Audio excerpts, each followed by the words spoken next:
Hello everyone and welcome back to the lab here at Butler Hemp Co. And in today's video we're going to take you guys in a little bit deeper dive on how we use our rotary evaporators to finish our winterization step, winterize the crude and get it ready for going into distillation.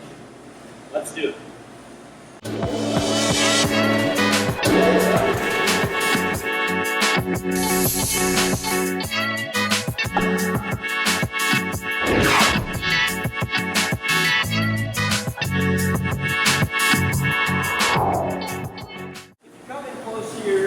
You can see the bucket that we're about to add to our rotary evaporators. And it's kind of tough to tell with this black bucket. You'll see it a little bit better in a minute. But this is a very dark solution, almost like the looks of some dark coffee. And what that is a combination of ethanol and the desirable cannabinoids that we're after. So this has already went through the first step of our winterization process, where we have mixed the crude oil that we get from our CO2 extraction with a predetermined ratio of ethanol, 200 proof ethanol, and then stored in our super low freezers overnight and then ran through a filter, typically around 20 microns, to remove all the fats and waxes that are in this. So this is something that we've pulled from our drain droids and is now ready to add to our rotary evaporator. So I'm going to show you guys how we go about that process. So first, using this vacuum tube, we'll put that into our solution and then open this valve. And this is going to draw the vacuum in that solution up into our flask of the rotary evaporator.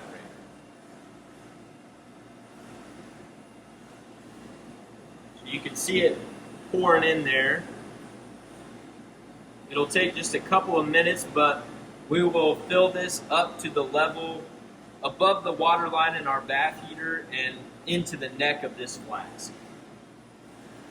Okay, so now that we have our solution in our flask, I'll kind of give you just a real quick brief overview of the science that is going on here and why we do it. And then in a minute I'll dive in a little bit more into some of our specific parameters.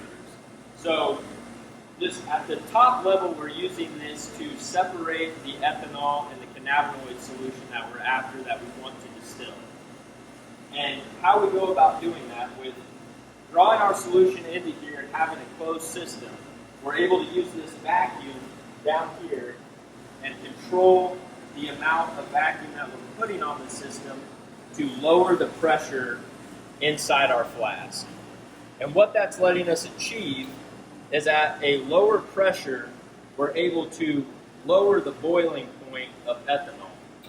Ethanol is a much more lighter compound and volatile compound than the cannabinoids that we're after. So with a little bit of heat from, you can see it here at the bottom, the silver container is our heater bath. So it has a heating element in it and it is filled with water. Water is plumbed into this system. And then there is just a manual float in here that will lower and raise as the water heats up and evaporates, and it will always keep it at the full level. So with that heat and that vacuum, we're able to volatilize the ethanol that's in that solution. And with the vacuum, it will draw it up into the system. I'll open this up so you get a little bit better look at that. But inside of here, got a little bit of condensation on it. Inside of here, we have our condenser coils that have coolant running through it that we keep at -5 Celsius. And that is this system here that's plumbed into those coils. So as that warm ethanol vapor is drawn up into this vacuum tube, it hits those condensing rods and condenses back into a liquid.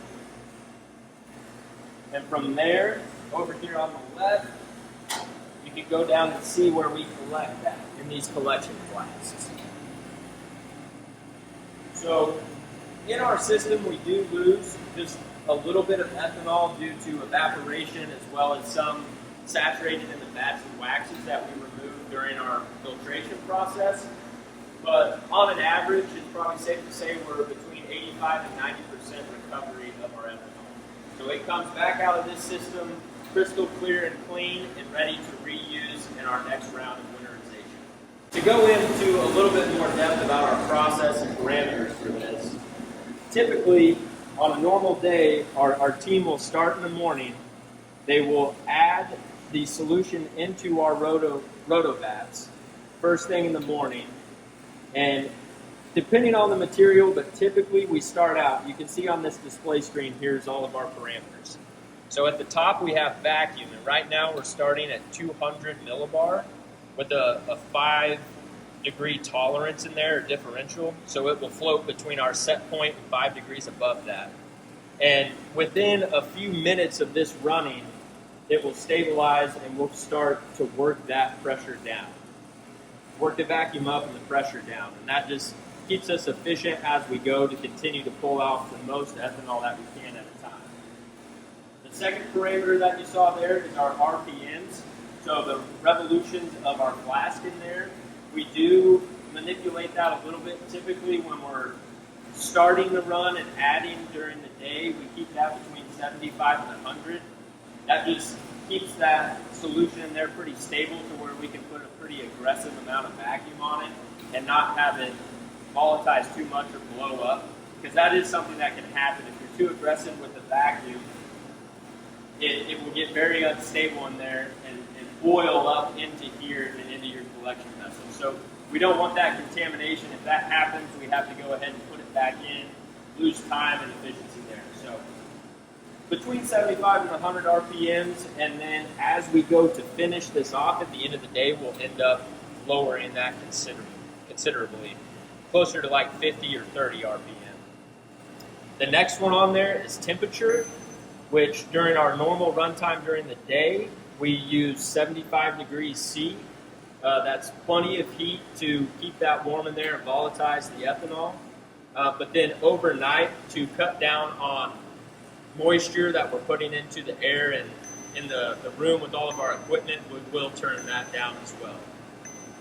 And then the last is not something that we manipulate, but it does show a reading of our vapor temperature going through our column. So like I said, in the morning we'll add to this, work this dial and work the pressure down throughout the day. We'll typically do between 7 and 8 total adds into this system. So in about an hour, what we just put in will work down. We'll have a majority of all the ethanol out of that, and then we're ready to add back again with a fresh solution of filtered ethanol and cannabinoids. So we do that, add throughout the day, so that we're just maximizing as much winterized crude as we can get in here to pull for the next morning. Right now you can see all this ethanol condensing on this because it's a fresh batch in there. Every time we add, we're pulling a lot of ethanol off. By the end of the day, you won't see any of that. You might see a tiny, tiny trickle in there because we've already got almost all of the ethanol out.